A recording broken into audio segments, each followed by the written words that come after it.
Hello, Lucas once again. I'm back in my kitchen. I'm making corn for my girlfriend. She's sick and can't eat very much, and she wants corn.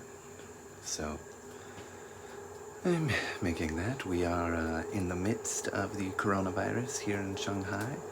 Uh, not too many cases, relative to Wuhan, where it's from, but it is a troubling concern that is aggravating me to great lengths, and all my stress that I have from everything else in my life that I didn't really have until this came up. The health scare is bad enough. It affecting a lot of other parts of my life makes it so much worse. But I'm hoping for the best, because that's all I've got right now. Anyway, I want to talk about Dreyer's English, another utterly correct guide to clarity and style by Benjamin Dreyer, the copy chief of Random House.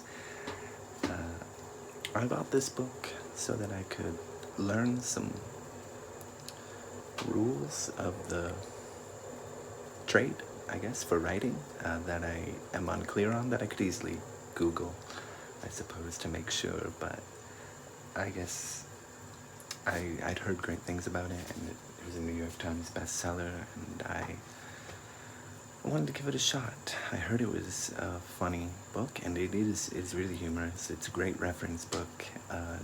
Benjamin Dreyer is a sharp writer. He makes extensive use of the rules he lays out for his sort of copy editing rules for himself when he's going through his work at Random House. And it's really great to see him put to practice all the things that he says, and he does it in a way that's very engaging, and he sort of challenges the writer, or the reader-writer, to do better and find ways to improve themselves, and hopefully use this book to improve their writing. And I'd like to give one example of his challenge, and it comes in the very first chapter. Let me just read it and quote it. "Here's your first challenge. Go a week without writing. Very, rather, really, quite, in fact. And you can toss in, or that is, toss out, just, not in the sense of righteous, but in the sense of merely, and so, in the extremely sense, though as conjunctions go, it's pretty disposable too. Oh yes, pretty, as in pretty tedious or pretty pedantic. Go ahead and kill that particular darling. And of course, that's right out, and surely, and that said, and actually. Feel free to go the rest of your life without another actually." He calls these wan intensifiers and throat clearers, and it got me thinking about how often I use these if I'm writing to my friends or what have you, and it's a lot. Excuse me, I'm checking the timer on my phone for the corn because it's bubbling up now. But it's really a challenging book in that sense. It's asking you to really change your ways right at the get-go, and it's providing really concrete examples of how to use better grammar, better punctuation. Gives you examples of common misspellings or words that you misspell, or not misspell, but when you use the wrong word. An easy example would be like your, or two, and two, or something like that.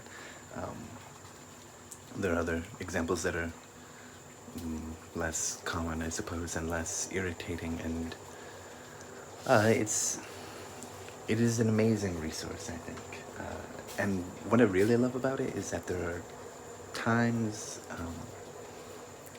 that he'll refer back to himself earlier in the book, or refer to himself later in the book. So it's sort of asking you to constantly reference this reference book, and be engaged with the text, and I really like that, especially for a style guide, style book, reference book, whatever you want to call it.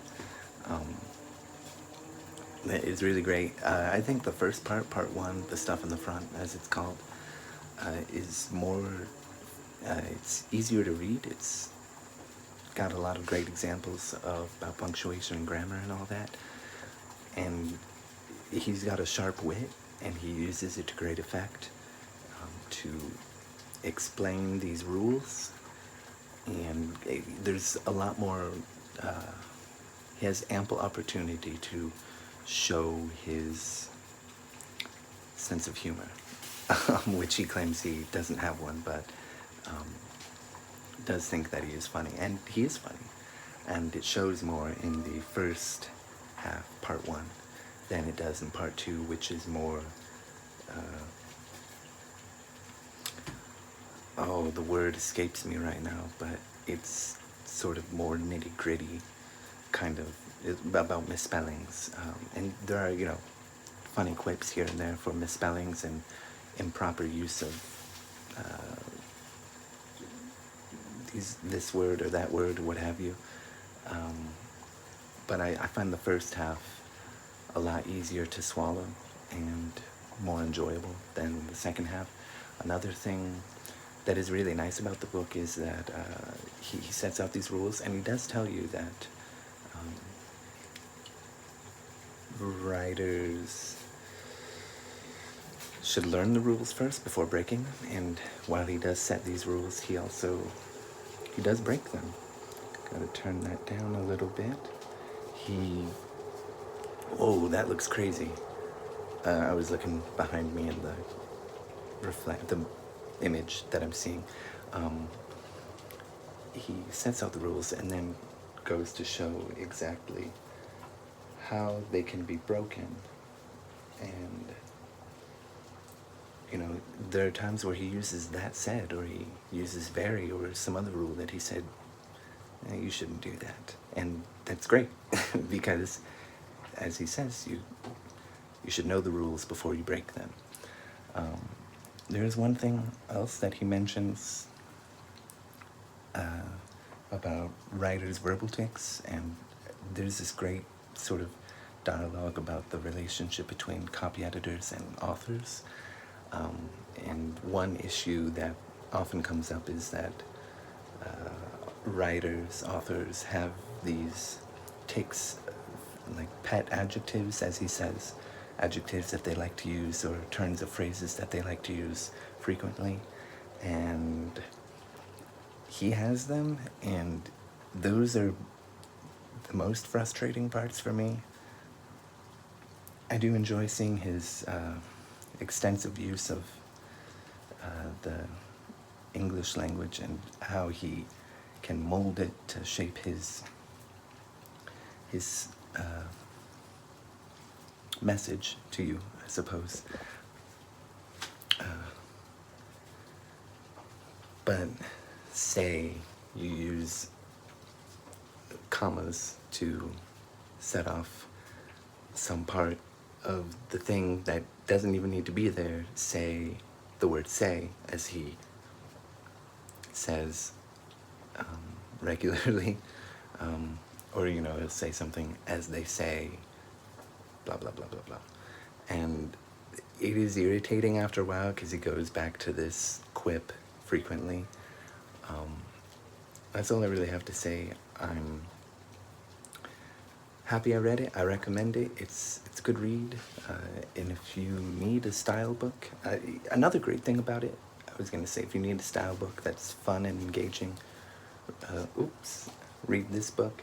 But another great thing is that he talks about the resources that he uses, the style books that he uses for his work, and he gives a list of websites that he has bookmarked for you, because this book is for you, the reader-writer, and that's cool. And if you don't want to read a near 300-page book, you can always find him on Twitter, on the web, the handle BC Dreyer, and yeah, he's funny on there too. He can be very political there. There are often times where he's political in this book too. So if you're, say, a Trump supporter, you won't, as they say, have a good time. But other than that, thank you for watching. Tomorrow will be Poetry Thursday, so have a nice day. Bye.